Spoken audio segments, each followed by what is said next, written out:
I've worked on the disease to please a lot.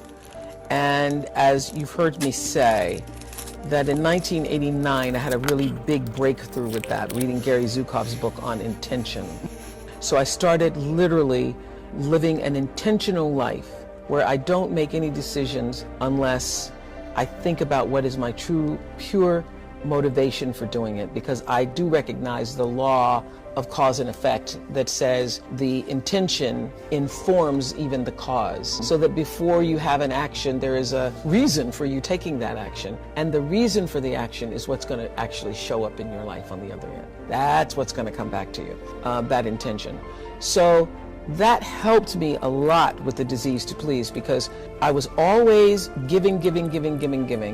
And then I was always so thrown when people would come back and ask for more. And I couldn't understand why they were asking for more. Well, people ask for more because your reason for giving it is so that they think that you're nice. That's your real intention. Well, they do think you're nice. They do think you're nice, and that is why they keep coming back. They come back because you're the nice one.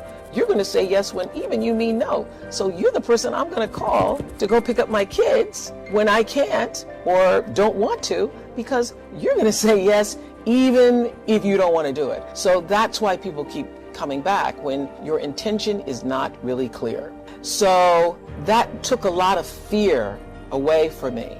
But at least for me, clarity of intention helped me live a more fearless life. You cannot live a brave life without disappointing some people. But those people who get disappointed, it's really okay. The people who really care for you, the people who are rooting for your rise, will not be disappointed.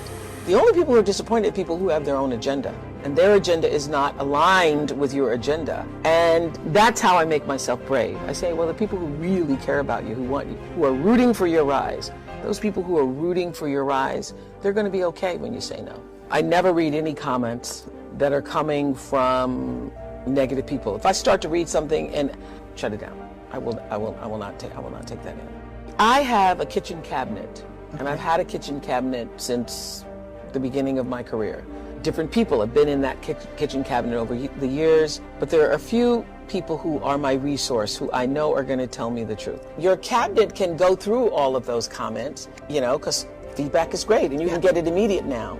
Your cabinet will go through, and they can share with you the things, even that are negative, but that are not mean-spirited. I'd come off the glory and the victory of 25 years of the Oprah Show, and was trying to put together the pieces of building a network without the right pieces. I really was trusting other people's ideas about how to do it, and it wasn't until I had the good sense to bring in my own team of people whom I'd been working with for, the past decade, that things start to actually fall into place for me. And one of the great things about, for me, doing interviews all these years on The Oprah Show and on OWN, was that I got to learn from other people's mistakes. So I paid really close attention to the stories, and I got to hear everything and everybody, all the theories and all the stories and all the layers and layers of dysfunction, along with people's victories and their triumph. I took it in. I was a student of it. I wasn't just a talk show host. I was a student. I became a student of life, other people's lives, and how to live well by listening to those stories. So I paid real attention.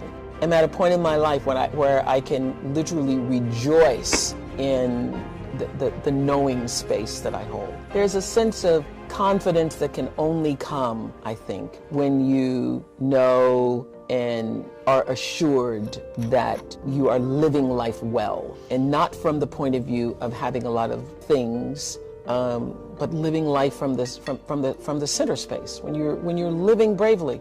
When you're living bravely because you're living your truth. It was during my show that I absolutely learned for sure, for myself, through other people's stories, that there really isn't any such thing as failure.